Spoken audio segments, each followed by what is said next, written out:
Okay, so happy to see you all. So today's topic is learning to breathe, which of course we all know how to breathe, but this is more breathing with intent. It's just a simple way to put your body and your minds in perspective. Some of the benefits of breathing with intention are reducing your heart rate and getting back to yourself. It can help with blood pressure, anxiety, putting your emotions in check. It's just a nice little rest for your body. And by breathing deep, you're getting rid of any accumulated, stagnant, just stale air, which allows for an increase of oxygen levels, which helps you be more alert because your brain's getting better oxygen. So we have two different breathing techniques that we want to run through with you today, and feel free to turn off your camera if it makes you more comfortable. The first one is going to be calming breaths through your nose. So we're going to start by inhaling as slow and as long as you possibly can. So you're going to take a slow but full, very gradual breath. We want to maximize the amount of air that can fit into your lungs and the amount of time it takes to fill them. And then when we exhale, we're going to try to stretch that out breath for at least 10 seconds. And the reason for that is a slower breath, usually it equals a slower heart rate. The out breath can be kind of hard through your nose going that slow. So if you do have a hard time with it, you can kind of purse your lips and exhale through your mouth. And that does kind of help sometimes. So we're going to run through it a couple of times. So we'll go ahead and get in a comfortable position.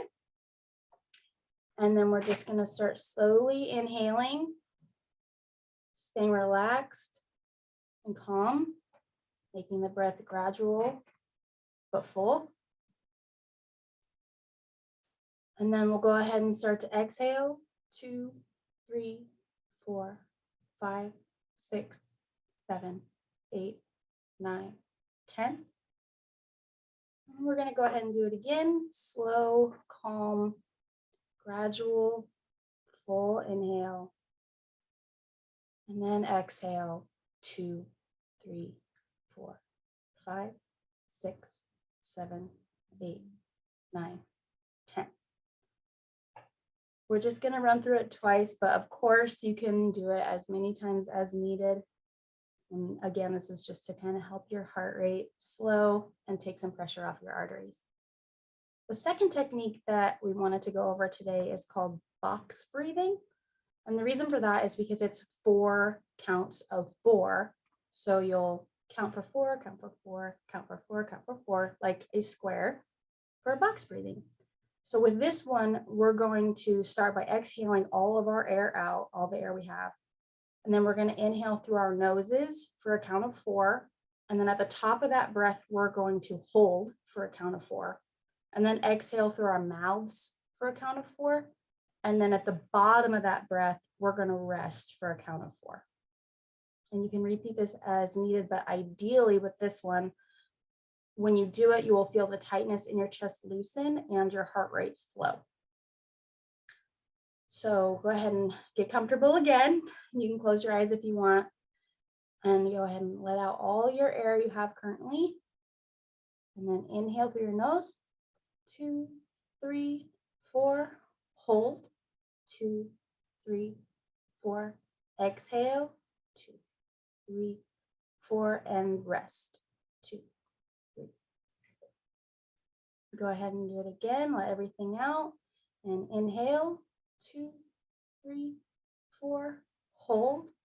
2, 3, 4. Exhale. 2, 3, 4. And rest.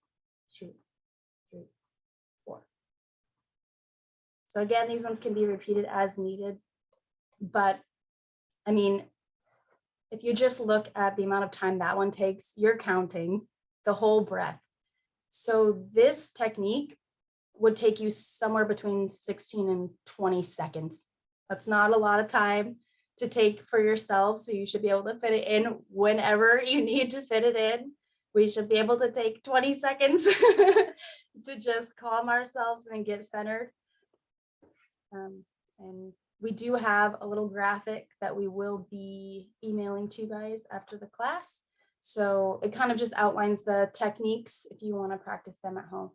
And then feel free to continue to look up other ones. There are plenty to look through if you find something that works a little bit better for you. Oh, thanks, Nikki. And I'm just gonna become a little wonky on you guys for a little bit, my nurse hat on here. So you might have heard of the sympathetic versus the parasympathetic nervous system. Sympathetic nervous system kicks in as like the fight or flight response, right? It's what happens when we're anxious or scared, or our heart rate speeds up and we start to breathe heavy and we get really anxious. That's the sympathetic nervous system. What we want to activate when we want to relax and reduce anxiety and reduce blood pressure and heart rate is the parasympathetic nervous system. And so what these breathing techniques actually do is activate that through the vagus nerve. So there's actually like science behind this. It will activate that parasympathetic response. It'll slow down your heart rate, all the things that Nikki was saying that'll happen because of how our parasympathetic nervous system works when it starts to kick in like that. So these are real techniques, like real science techniques, not just like, you know, feel good, but they do feel good too, right? And they're so easy, like she said, to take with you. You guys know I talk about mindfulness a lot. This is a really good part of that, because if we start to recognize that that sympathetic nervous system is kicking in, that fight or flight response, that heart rate's up, we're upset, we're angry, we're frustrated. I like to think about the acronym STOP, which is the S stands for stop. So figure out that you're, you know, activated, that something's going on. We recognize that we're anxious or frustrated or angry or upset. The T is for take a breath. And you could use these techniques, or, you know, just like that really deep in and slow out, or the box breathing, or one of these other ones. Then we're going to observe how we feel, because we should feel that heart rate go down. You should be able to observe better what's going on, what activated us, how we're feeling. And then the P is proceed. And so this is a way to take these breathing exercises and put it into a mindfulness context. So that first step, though, is realizing we need these breaths, right? Because like Nikki said, it's not, what does that take? 20 seconds, 30 seconds? It's not the time it takes to do it. It's the recognition that we need it and when we need it. And oftentimes it's when we're most activated and when we're less aware of what's going on, that self-talk that's happening in our brain. Emotions are physical. We like to think about emotions living in our head, but, you know, think about how you feel, that physical sensation of what happens when you're angry or sad or something.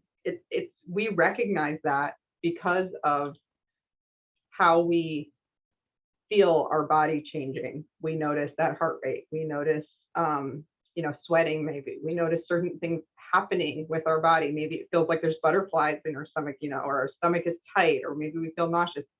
That physical manifestation of emotion is real, and that's what's telling us how we're feeling. And so when we start to use some of these breathing techniques, we can really shift those physical sensations so that we actually feel better and those emotions can dissipate. Even if whatever caused that, whatever anger or stress or sadness is still there, we can change our body's physical reaction, thereby change the emotion. So that's my kind of wonky take on it. If you're interested in what's actually happening, but I find knowing that to be really powerful, because it convinces me that I should do this stuff, right? I shouldn't just think about it or talk about it. And just like every other technique we've talked about so far, it works best when we practice it, not just here for 2 minutes, but every day for a little bit. So finding that time to do the box breathing. I know that people have some really big changes, which how they approach their day when they do that regularly. So something to think about. Before we go to, I think we're done with the technique section, right, Nikki? So before we go to social wellness, does anyone have any questions about this or comments? Ramona? Of course, I have a question. No, I wanted to know if there's a benefit or a non-benefit difference between breathing through your mouth or your nose. You know, like when you breathe out, is it better through your mouth or through your nose? You know what I'm saying? That's all my question. That's a good question. And Nikki, chime in here if you have any other information on this. I've always learned that it's through the nose is the better option. But I don't know the reason behind that, honestly. I just know that when we do breathing through yoga or breathing through any of the techniques that we're learning here, it always tends to be through the nose, so where we want to do it. Now, if that's hard for you or causing stress because of difficulty breathing through the nose, definitely switching it. But Nikki, do you have any information on that? That's just, yes, it's through the nose if you can. It's with these, it is because you're trying to slow everything down, and you can breathe out a lot quicker through your mouth than you can through your nose. And it's easier to control a steady stream of out breath or inhalation, I don't know, through your nose specifically. So that's why they usually specify with a nose. But that's why I mentioned it can be hard to slow something down and stretch it out that far, like a 10 count of exhale. That's a long exhale. So if you do have to do it through your mouth, they have you kind of purse your lips, and that's because then you can also still control the air and still slow it down, but it's not as much pressure on you when you're trying to exhale. And I will say, if you are going to breathe through your mouth and your nose or some combination, it's always breathing in through your nose and out through your mouth is kind of the combination we want to do for that. So like during exercise, I know like when you're doing strength training, that's what you want to do. And some of these breathing techniques with meditation, you'll say in through the nose, out through the mouth. And that also is the way to do it. But generally through the nose, like Nikki was saying. It's a great question. Anyone else?